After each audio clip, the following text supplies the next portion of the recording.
Okay, so cage running warm, right? First things, airflow. Always airflow. Is there airflow? No, because the fans ain't working, right? Is it in defrost? You know, could be, not sure. But I found this peculiar, so I just want to show you. So we're gonna go over to that. You know, fan clicks on, defrost, thermostat, whatever you want to call it. We're gonna take temperature 28 degrees. So let's go back to our little baggie. This is the one I have on my truck. Opens at 35, so it should be open.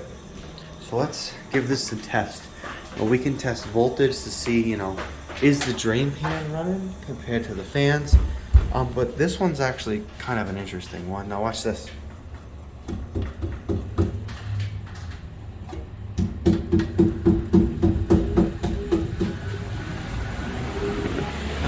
So if I hit that sucker, the fans start going. So, you know, it's not always this easy.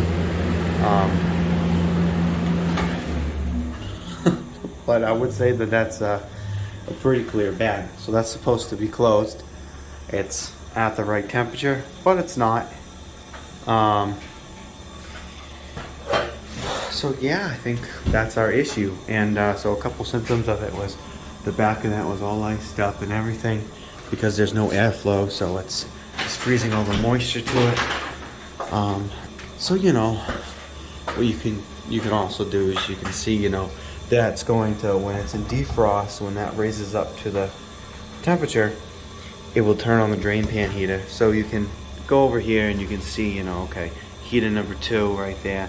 Is that getting voltage compared to the fans over there, which is at right up there? But I think that just from the tapping test, we can very clearly know that this fan relay is bad. So yeah, that's it. So we're gonna just replace that son of a gun, and yeah, so I guess I'll just show you how to do that quick. First up, we're gonna remove everything. We're gonna cut that wiring harness open and remove it from the mount. You see those 2 screws? Remove that out. Before we do anything, we're gonna shut off power to it. So we're gonna go up, find that case, turn off the power. So we're at a refrigeration map over here. So we're gonna look for our walk-in cooler or whatever it is. So we're looking for fish cooler, existing fish cooler, B52. Alrighty, so you see fans, right? So you're gonna see case fans and some of these electrical panels up there, PPC, so case fans 2, you know, case fan 1, case fan 1. So anyway, over here, we're gonna look over here, we're gonna see evap system, 52 fish, 25, turn that off, now we can work. Check voltage before we do anything. I already did it, we're good to go. So you can see I removed the old one. I actually cut it above the wire nuts, and I'm gonna tape up the wire nuts and then leave these so I know what color goes to what. You could remove them and just use tape, but I figured that'd be fine. Okay, so as you can see, I put that bad boy in place, I hooked it up.